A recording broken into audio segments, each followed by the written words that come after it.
Welcome to the debate. We're diving into, well, a pretty sobering financial reality today.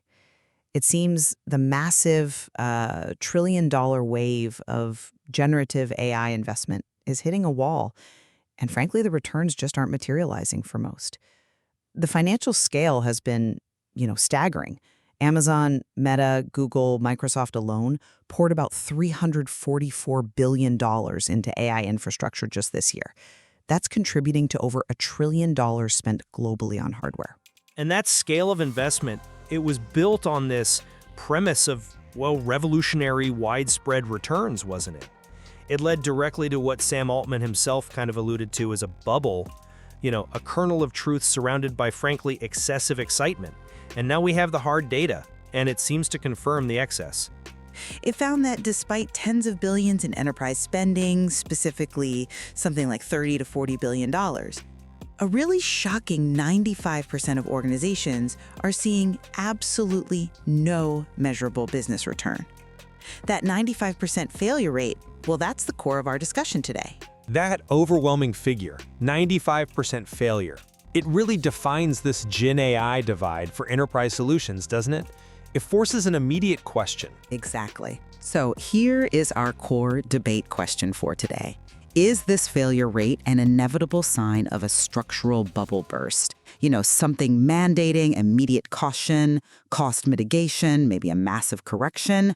Or, as I'm going to argue, is it simply evidence of profound strategic mismanagement and, frankly, misaligned execution? Does it present an immense, concentrated opportunity for that small fraction of agencies and companies that actually apply the technology correctly? Okay, that's a powerful framing around the failure rate, but, we need to ask who exactly is failing and why. I believe the failure is deeply structural.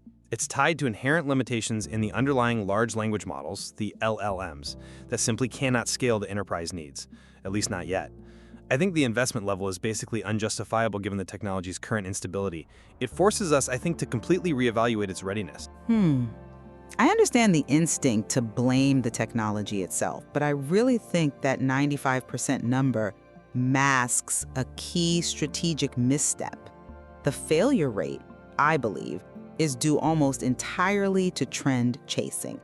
That MIT report showed that a huge chunk, maybe 50 to 70% of AI budgets flowed into these highly visible but ultimately low-value sales and marketing pilots. Companies were chasing the sort of magic of generative text and images instead of actual business value.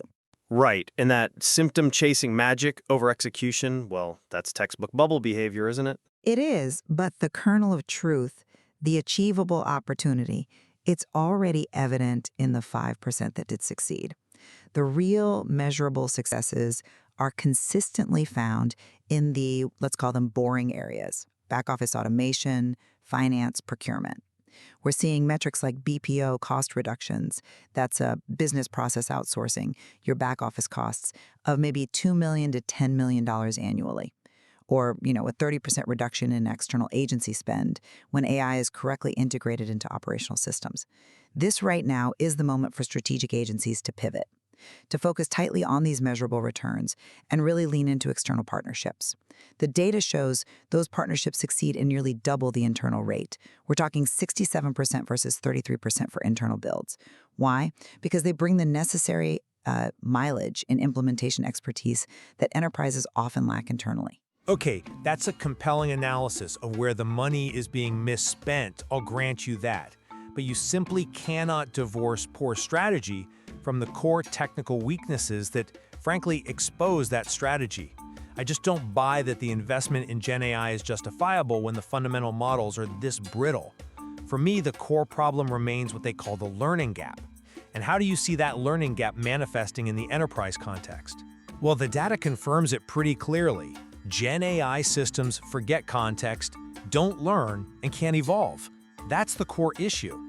So for high-stakes, mission-critical work, which is where the big enterprise money is supposed to be going, right?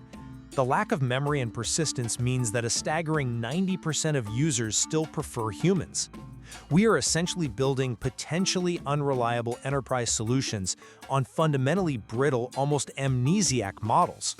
And look, let's not ignore the colossal structural risk this hype has created. The financial and environmental cost is just unsustainable. We are talking about data centers consuming maybe 1.5% of the world's total electricity right now. Projections suggest this could easily double by 2030. The U.S. electricity grid, which is aging, let's be honest, is already slamming into a capacity wall. It's running with only about 15% reserve capacity. And U.S. electricity prices, they've nearly doubled in 3 years, partly because of this massive AI build-out. This kind of infrastructure cost simply cannot be sustained by a 5% ROI focused on, marginal back-office improvements. It forces us to ask, is anyone really executing this profitably at scale? They are, actually. And that question is precisely why the failure must be strategic, not structural. If the models themselves were the fundamental problem, the bottleneck, why do mid-market organizations convert pilots to full production in roughly 90 days, while these massive enterprises take 9 months or even longer? The technology is the same for both. I'd frame that organizational delay differently. The low rate of large enterprise adoption, only 5% of custom tools actually reaching production, that's absolutely linked, in my view, to the technical issues that only become apparent at scale. Things like brittle workflows, weak contextual learning, and critically, profound data misalignment. LLMs just fail on long, complex tasks. And even in code generation, which is supposedly AI's greatest strength right now, they require human AI code janitors. People whose sole job is to audit and repair the logical flaws, the security holes, the hidden dependencies that these LLMs inherently introduce in complex code bases. The models are just not robust enough for real complexity.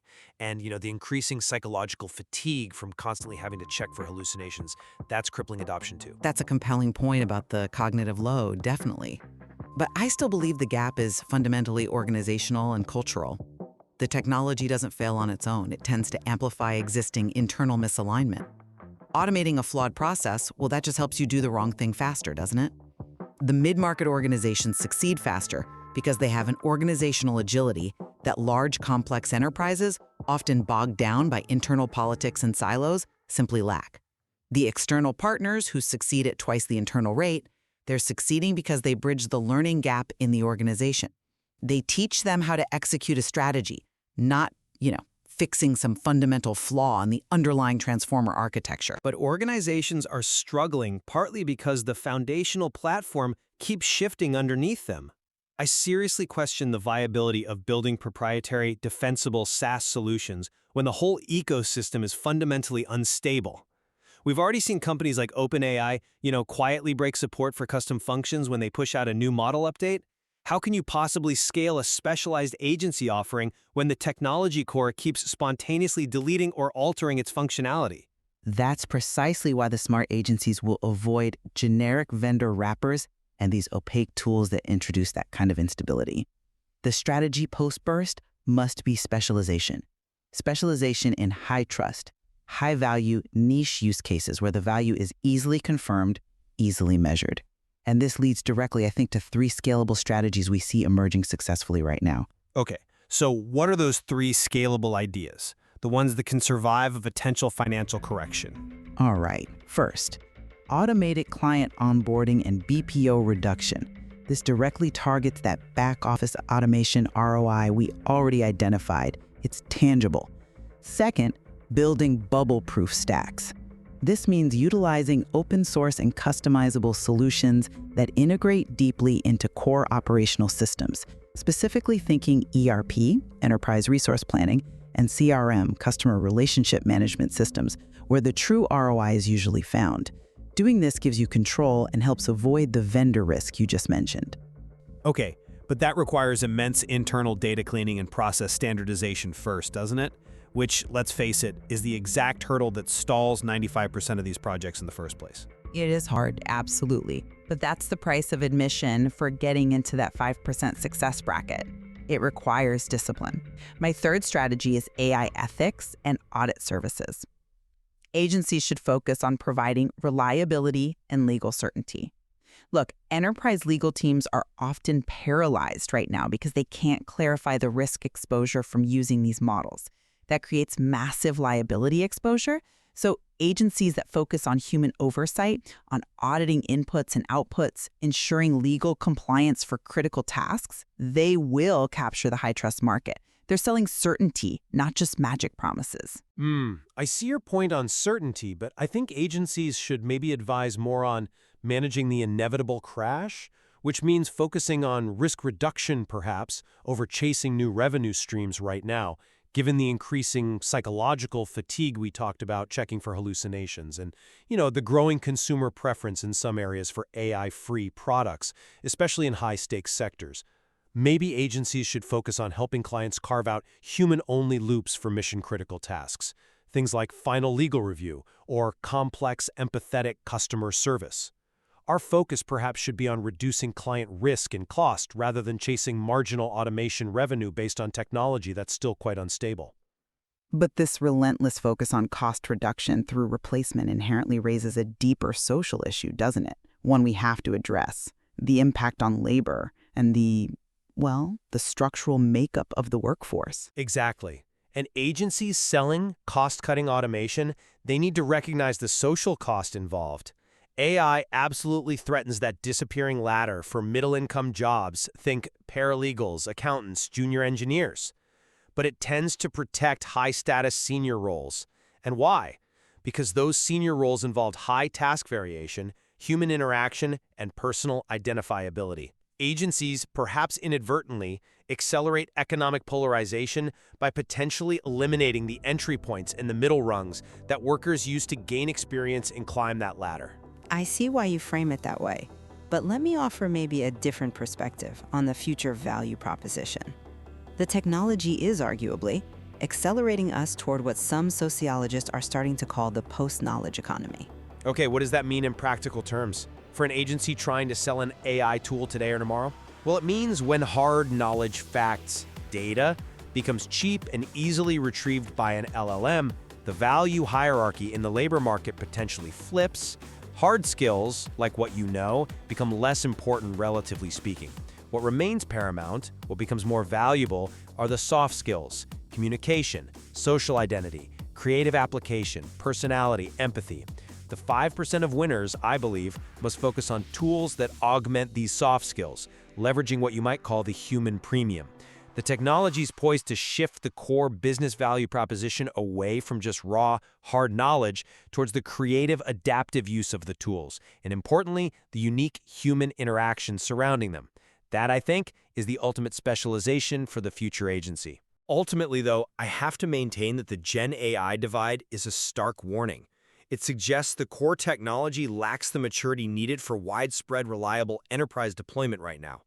The trillion-dollar investment looks fundamentally unstable from my perspective, and agencies therefore must prioritize extreme risk mitigation, cost discipline, and technical prudence to shield their clients from the inevitable market correction. It's not just about managing internal cultural failures. And I'll stand by my position. The divide is a necessary, if painful, market correction that's exposing poor strategy and execution, not a fundamental flaw destined to kill the whole endeavor. The true massive power of AI is already visible and profitable in that 5% that executed wisely. The future, I believe, belongs to expert agencies that resist the generalized hype, that integrate deeply into back office and core workflow systems, and critically, sell proven, verifiable business value, not just vague promises of transformation. So we're left then with a fundamental tension, aren't we? Is this primarily a failure of the technology itself at this stage, or is it fundamentally a failure of the organizations trying to use it? Indeed, and the future of this entire ecosystem probably hinges on that very question. Can organizational strategy rapidly adapt to the technology's current limitations, or do the technological limitations have to force a much bigger market correction before real, lasting growth can actually be found?